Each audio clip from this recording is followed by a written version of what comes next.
talk to us about swimming for gold. Maybe if you could give everyone a little bit of a rundown, firstly on what the story's about, and then talk to us about how it came to be and your experience, I guess, of pulling it all together. Yeah, so Swimming for Gold is a teen film that we made for My Vista in the States that ended up selling to Universal, which was great.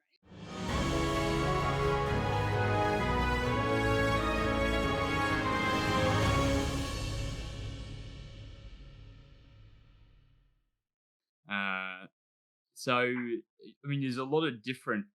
There are a lot of different scenes in that short trailer. So, how much work was that to pull all of that together? We pulled that together really quick. I think we pre-productioned it in about a week and a half. We shot it over 2 days. And then, we posted it over probably a month. Yeah, And nice. that was, favors from everyone. Post-production house did it as a complete favor. Most of the crew, worked for Piddles or for free. Yeah. Yeah. Wow. Yeah. Awesome. Now let's see how that then flowed into.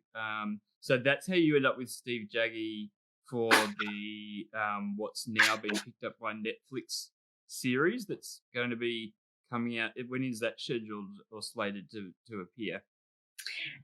So we're in pre-production at the moment on this Netflix drama called Dive Club. I'm shooting block 2, and we're in pre-production now. Block 1 starts shooting in 2 weeks, I think, up in Port Douglas. So I've got another week in Brisbane before I travel up to Port, and it's full steam ahead. Yeah, nice.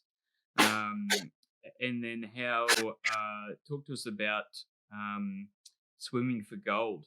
Maybe if you could give everyone a little bit of a rundown, firstly on what the story's about, and then talk to us about how it came to be and your experience, I guess, of pulling it all together. Yeah, so Swimming for Gold is a teen film that we made for My Vista in the States that ended up selling to Universal, which was great. And that sort of came about because the Steve Jaggy company was in Sydney, I believe, and they sort of moved up to Queensland, and they had the script already. They had the funding on board. They just needed a director. And to get, Screen Queensland were really supportive of their movie and also of the film. And so they really wanted to push for a Queensland director. So they kind of got a list of Queensland directors, and from what I understand, they sort of met with each of us and then sort of chose. So, I was extremely lucky. I feel like that film kind of landed on my lap.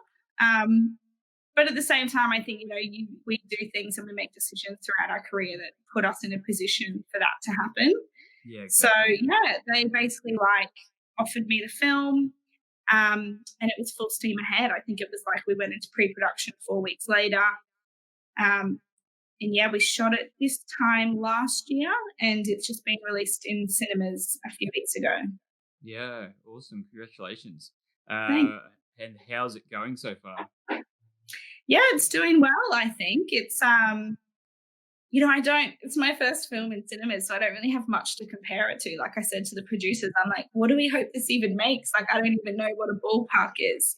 And the goal that they had set, I think it's just clocked that in cinemas. So that's a really positive sign, and we've had really positive feedback from people. Obviously it's hard to release a film in COVID times. When people are going to the cinema, people don't even really know if it's open.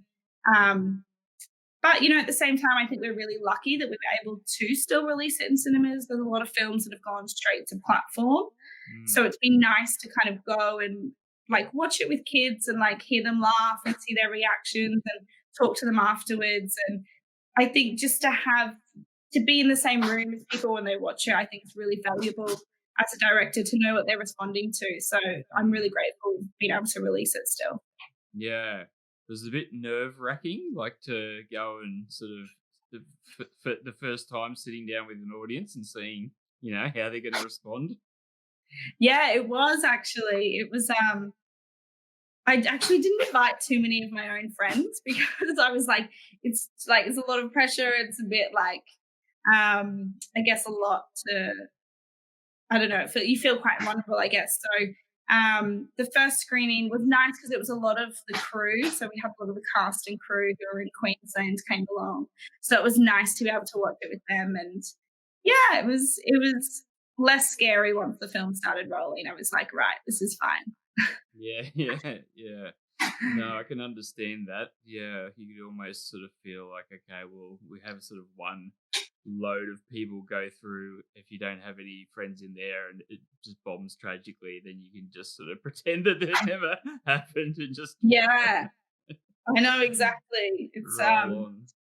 Yeah, and I mean, the funny thing is as well, like my friends all go and see it, and I'm like, just remember, like it's made for 12-year-olds, it's not made for adults. Like, there's kind of that element because I feel like because it is a teen film, Yeah. um, yeah, I'm kind of like worried that like people of my age might not enjoy it for that reason. So I'm like constantly warning people. I'm like, just channel the 12-year-old in you. It's definitely not tumbling.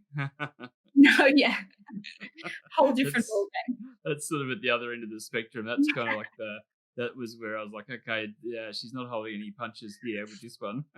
But, yeah, no, that's really exciting. It's probably be something that my daughter would get into. She's 9, so 9 Oh, she's going on perfect. 16. Yeah, yeah. Yeah, take her Yeah, along. yeah. How have the film critics been? Have they been kind, or what's the feedback been like from those guys? Or you haven't tuned into it? Yeah, that's really surprised me actually. I kind of thought it would get hit hard, to be honest. Like it is kind of like a teeny boppy film, and they do well. But I think um, Australia has a bit of a culture of like things being really serious and like dramatic, and I wasn't sure how a teen film made for an American audience would go in Australia, and I've actually found the film critics to be really nice. They've all responded really well to it, and that's been really nice because I just didn't really expect that. I thought we would kind of get hammered a little bit more for sort of buying into, I guess, what teens want, which doesn't make sense, but Yeah, it yeah, happens. yeah. Yeah, and it's funny because I had Simon Foster on last week, who's a film critic.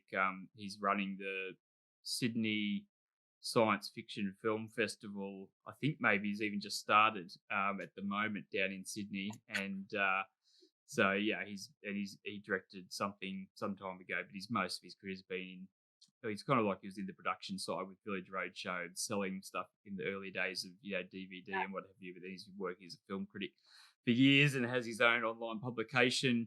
But I had a mental blank like when towards the end I knew there was a question that I had in my mind I was going to ask you about and I had forgotten, but I've remembered it now, and it was just essentially whether or not he feels like he's treated like as a friend or an enemy, like with directors. Like, have you had much to do with any film critics directly, and how have you kind of felt about them? Yeah, I've done a few, like just a few interviews, and they've all been lovely. I Yeah, mean, I'm sure, like, hopefully I'll continue to make films, and I'm sure I'll get really critiques down the pipeline, but it doesn't really scare me, to be honest. Like, I just think you can never make something that everyone likes. And yeah, if you do make something that everyone likes, then is it even any good? Do you know what I mean? So mm, I think people not liking stuff that I make doesn't actually bother me at all.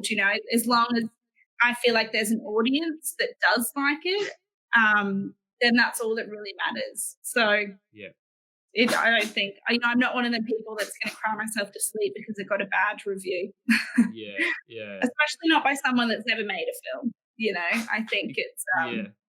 there's that element as well. 100%. Yeah, yeah. I get that. I've had a crack at a few different ventures now, and a couple of them weren't, terribly successful. And I feel a bit of like that kind of shade or heat, whichever way you want to, whatever lingo you want to use. But I feel like a bit of that kind of coming from my, my long term friendship circle of like, oh, okay, here he goes, he's off on some other crazy adventure, like like when's he going to stop trying to do these ridiculous things? But the way I look at it is that if every super successful entrepreneur has two or three failures before they have their breakthrough, then I'm two or three failures closer to to my breakthrough. And like you're saying, I find it very ironic when people who have never run their own business feel quite happy to speak about how they think you should or shouldn't be doing things. Yeah, and I don't really believe in failure. Even if you make something or a business technically fails, or you make a film that people think is shit, like you will have learned something from that. Regardless, you will have learned something, and it will have been a stepping stone that gets you to the next thing anyway. So I think making content, like, that's half of the fun. Like, it's, for me, I enjoy making stuff more than I enjoy it kind of going out in the world, if that makes sense. It's like, it's about the process, and it's about working with other people and being creative. And yeah, if it's shit and it flops, then we learnt stuff along the way. So keep making stuff. That's it. I agree. I think that's a very good attitude.